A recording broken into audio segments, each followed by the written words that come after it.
बिस्मिल्लाहिर्रहमानिर्रहीम।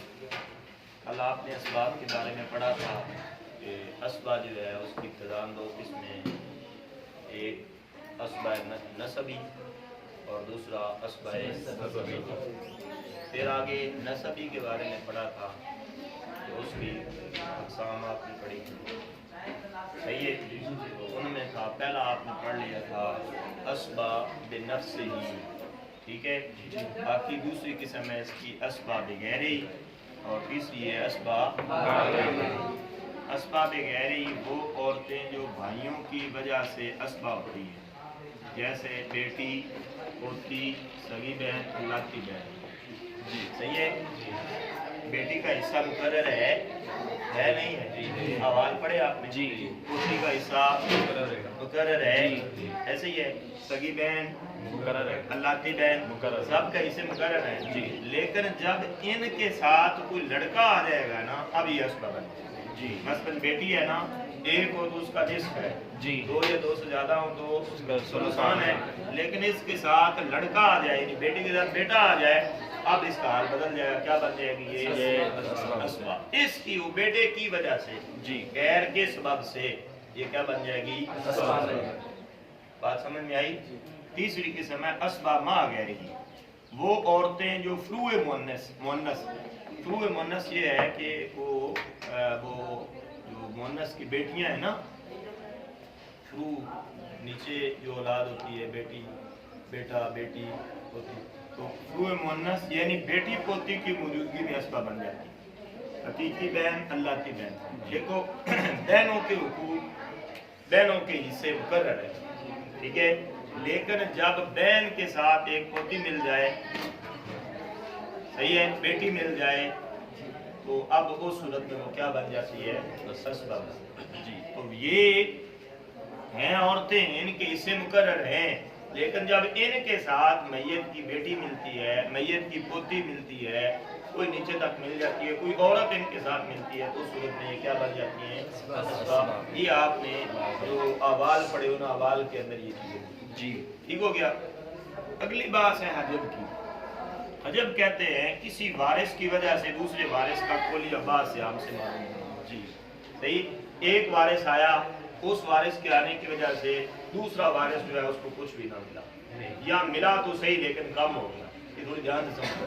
मसलन देखो, अगर मैयत का बेटा मौजूद हो, ठीक है जी, मैयत का बेटा मौजूद हो, तो बीवी का जो हिस्सा है, अगर औलाद ना हो तो क्या है? रुबो जी। और अगर औलाद हो तो क्या है? ऐसे ही है जी। अब क्या है कि पहले अगर ये बेटा ना होता, औलाद ना होती, तो बीवी को क्या मिलता? रुबो मिलता, चौथा ज्यादा मिलता जी। और औलाद हो गई तो क्या मिल गया? तो कम हो गया जी। इसी तरह शौहर है, शौहर को आप देख लो कि शौहर जो है अगर औलाद ना हो तो निस्फ जी, औलाद हो रुबो जी, ऐसे ही है। तो देखो बात इस बेटे या इस औलाद के आने की वजह से उसके हिस्से में क्या हो गई? कमी आ गई जी। और बाज़ औक़ात क्यों होता है कि एक वारिस ऐसा आ जाता है कि जिसके आने की वजह से वो एक और वारिस जो है, दूसरा जो है वो साकित हो जाता है, उसे कुछ भी नहीं मिलता, सही है। मिसाल के तौर पर जैसे आपने असबा बिनफ्सी के अंदर ये बात पढ़ी कि तरतीबवार है ना असबात, जुज़े मैयत, सही है।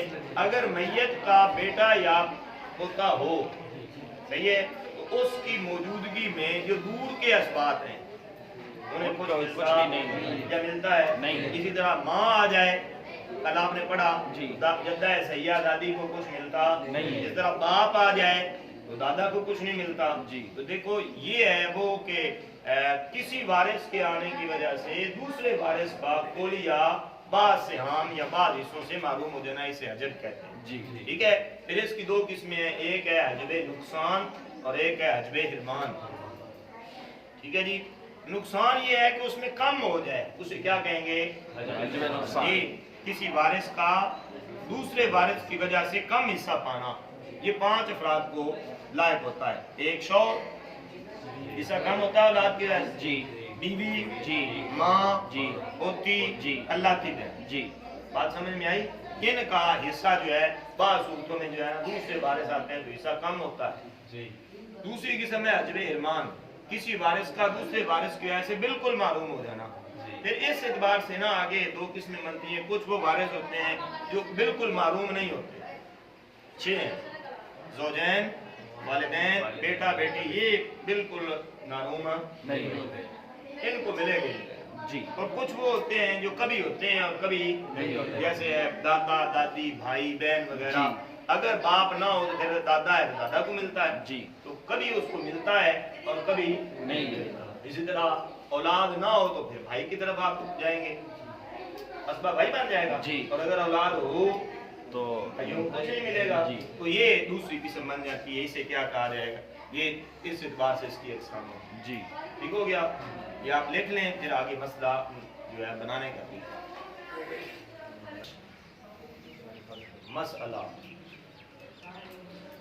اس اصطلاح میں مخارج ان عدالت کو کہتے ہیں جن سے تمام وراثات کے متعینہ حصے نکلتے ہیں جی صحیح ہے جی اس کا دوسرا نام مسئلہ بھی ہے آپ کہتے ہیں مسئلہ 8 سے ہوگا مسئلہ 12 سے ہوگا مسئلہ 6 سے ہوگا ٹھیک ہے جی جی تو یہ جو اوپر 6 ہے نا جس سے سب کو حصہ مل جائے اسے کیا کہا جائے گا مخرج بھی کہتے ہیں اور اس کو مسئلہ بھی کہتے ہیں ٹھیک جی جی کل مخارج کتنے ہیں 2 3 4 6 8 12 24 یہ ہے بات سمجھے جی ان میں سے کسی ایک سے مسئلہ بنے جی عاطف صاحب سمجھ میں آئی دوبارہ دہراؤں اب کیسے ہمیں پتا چلے گا کہ اس جگہ مسئلہ 2 سے ہے ٹھیک ہے اس جگہ مسئلہ 3 سے ہے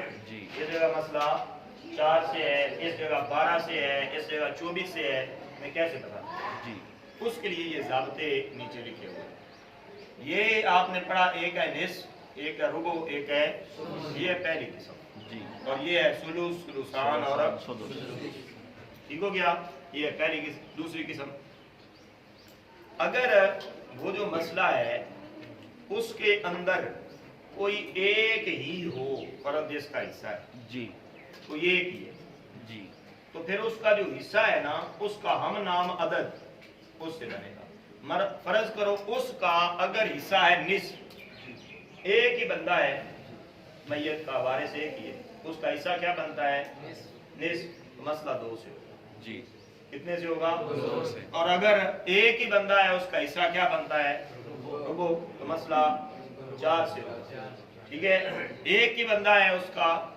حصہ کیا ہے تو مسئلہ 8 سے بنے گا یہی بات پہلے کی اگر ایک ہی حصہ ہو تو مسئلہ اس کے ہم نام یہ جو ہم نام ہے یعنی نصف کا یہ 2 ہوگا ربع کا سمن سلوس اور سلوسان دونوں 3 اور سدس 6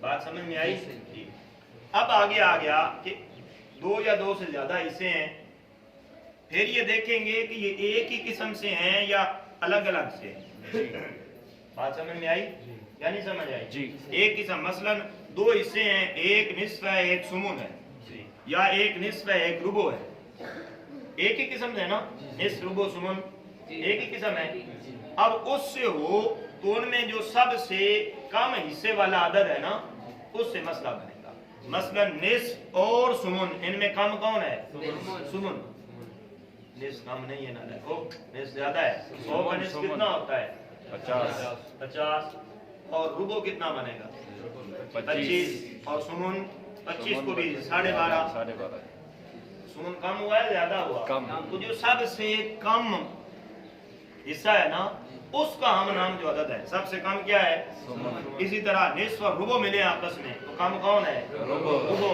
مسئلہ 50 بات سمجھ میں آئی اسی طرح یہ ہے سلوس اور سدس تو مسئلہ کس سے ہوگا 6 سے یہ بات سمجھ میں آئی یہ تو اس صورت میں ہے کہ جب اس مسئلہ کے اندر 2 یا 2 سے زیادہ حصے والے ہوں اور ان کا تعلق کسی ایک قسم سے ہو کس میں اول سے ہو یا کس میں ثانی سے یہی بات دوسرے نمبر پہ آپ دیکھ لو 2 یا 2 سے زیادہ حصے ہوں اور ایک ہی قسم سے ہوں तो सबसे छोटे हिस्से के हम नाम अदद से मसला होगा। यही हो बता दिया आपको। जी। जी। तीसरी सूरत, तीसरा ज़ाब्ता और कायदा वो ये है कि अब अगर खलत मलत हो, कुछ हिस्से इधर से हैं, कुछ बात समझे, मतलब उसका शौहर भी है, औलाद नहीं है, माँ भी है, बात समझ आई, और भी है। अब कुछ इधर से है, कुछ इधर से है, अब आपस में गलत मलत हो गए। उसका ज़ाब्ता पहला ये है कि अगर ये निस्फ इसके कुल या बाद से मिले, जी, यानी ये सारे हों या बाद हों, निस्फ जब इस किस्म के साथ मिलेगा तो मसला 6 से बनेगा, ठीक हो गया। रुबो जब इस किस्म के साथ मिलेगा कुल या बाज के साथ तो मसला 12 से होगा। सुमुन जब इसके कुल या बाज के साथ मिलेगा तो मसला 20 से, ठीक हो गया। मेरे शुरू से एक दफा देख लें। एक ये है कि मसला के अंदर पहला ज़ाब्ता ये है कि अगर एक ही फर्द हो तो उसका जो हिस्सा बनेगा उस हिस्से के हम नाम अदद से मसला बनाएंगे। जी, मतलब एक बंदा है, उसका हिस्सा है कितना, निस्फ, तो उसके हम नाम अदद निस्फ हो तो 2 से बनता है, ठीक है। एक ही बंदा है जिसका हिस्सा क्या बनता है, रुबो, तो मसला कितने से बनेगा, 4 से, ठीक हो गया। अब अगर 2 या 2 से ज्यादा हिस्सों वाले हों, 2 या 2 से ज्यादा हिस्से वाले हों, फिर देखेंगे किसी एक किस्म से हैं या अलग अलग किस्मों से हैं। अगर किसी एक किस्म से हों तो उनमें सबसे कम हिस्सा जो होगा उसके हम नाम अदद से होगा। यानी अगर इस किस्म से हूं, ये और ये दोनों जमा हो जाए तो मसला किससे होगा, ये निस्फ और रुबो जमा हो जाए तो मसला 4 से, ठीक है। निस्फ और सुमन जमा हो जाए तो रुबो और सुमन हो जाए तो 8 से, सही है जी। इधर से ये और ये जमा हो जाए मसला 6 से, ये और ये जमा हो जाए तब भी मसला, यानी जो सबसे कम हिस्सा है उसका हम नाम अदद, उससे हम मसला बनाएंगे, ठीक हो गया।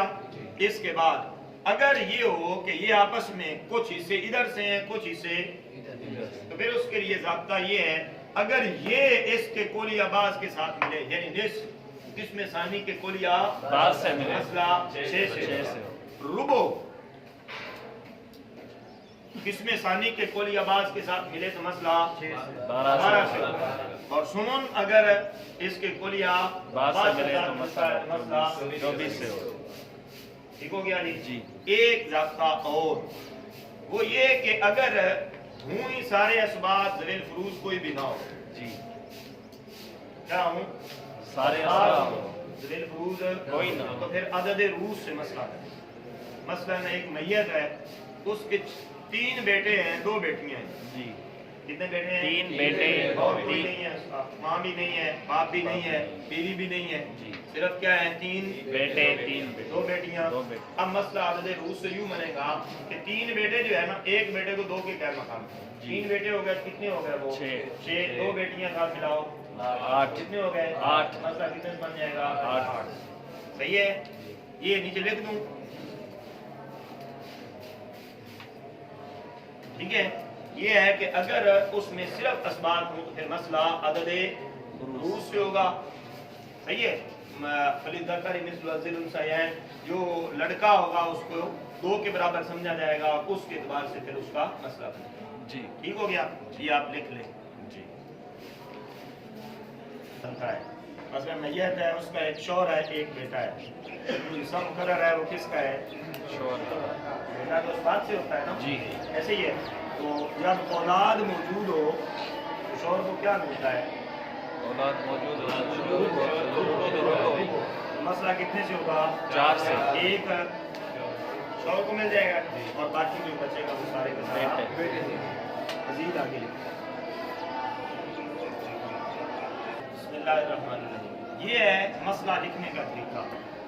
आपके पास जो सवाल आया वो सवाल होगा, उस सवाल के नीचे आप जवाब लिखेंगे। हल आप भले इसी जवाब के साथ कर लें या आप अलग से रफ जगह पर कर लें। तो ये आपके पास मसला आया, एक शख्स फौत हुआ, उसकी एक बीवी है, वालिद है और एक ही बेटा है।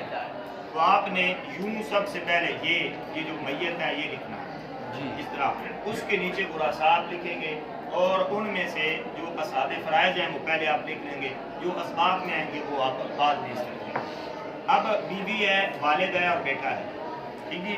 बीवी जो है इसका औलाद की मौजूदगी में इसका हिस्सा सुमन होता है।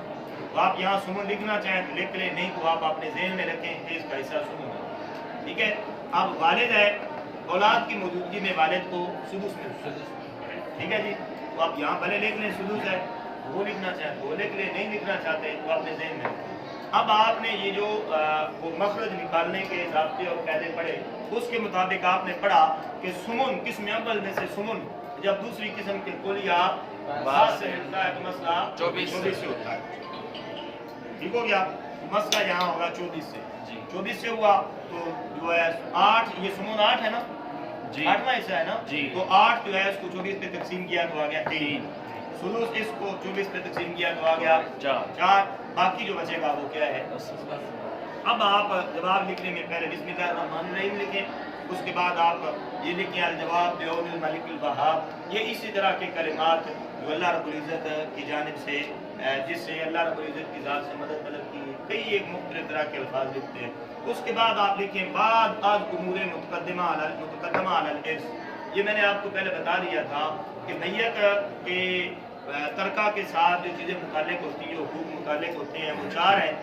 ये पहले उसकी तजदीद तकफीन होती है, उसके बाद उसके कर्जों को अदा किया जाता है, उसके बाद सुलूस में से वसीयत नाफिज की जाती है, उसके बाद अगर कोई बचता है तो असाब में तकसीम होता है जी। तो इसका मतलब ये है कि पहले ये जो 3 हुकूक मैयत के माल के साथ मुताल्लिक़ होते हैं, उनको पूरा करने के बाद यानी जो उसका माल है उन पहले वो 3 हुकूक पूरे किए जाएंगे, उनके बाद जो बाकी माल बचेगा उसको हम कितने हिस्सों में तकसीम होगा, 24 हिस्सों में तकसीम होगा, जिनमें से बीवी को कितने मिलेंगे 3 हिस्से और वालिद को 4 और बेटे को 17। यही आपने लिखना होगा, बीवी को 3 हिस्से, वालिद को 4 हिस्से और बेटे को 17 हिस्से। ठीक हो गया। इसके बाद आप लिखें वल्लाहु ताला आलम बिस्सवाब, नीचे अपना नाम लिखें और वो तारीख जिस तारीख को आपने लिखा वो लिख दें। ये है मसला लिखने का तरीका। बाकी ये जो सूरत है ना, ये ऊपर वाली आपने सारी हल की सूरत, इसको लिखने की जरूरत नहीं है। आप लिखना चाहें तो लिख दें, सूरत मसला ये है, लेकिन ये कि ये जरूरी नहीं है। जरूरी ये है कि आप खुद हल करें और हल करने के बाद ये नीचे वाला जो जवाब बनता है ये जवाब आता है। बाकी आप लिखें तो ठीक है बाबे आप, लेकिन अक्सर व बेशतर ऐसा होता है कि ये लिखी नहीं जाती। ये जो सूरत ऊपर सूरत मसला होती है ये लिखी नहीं जाती, सिर्फ इसको हल करके हल करने के बाद जो है वो जवाब लिखा जाता है। यहाँ से ये बिस्मिल्लाहिर्रहमानिर्रहीम के बाद ये जवाब यहाँ से ये सारे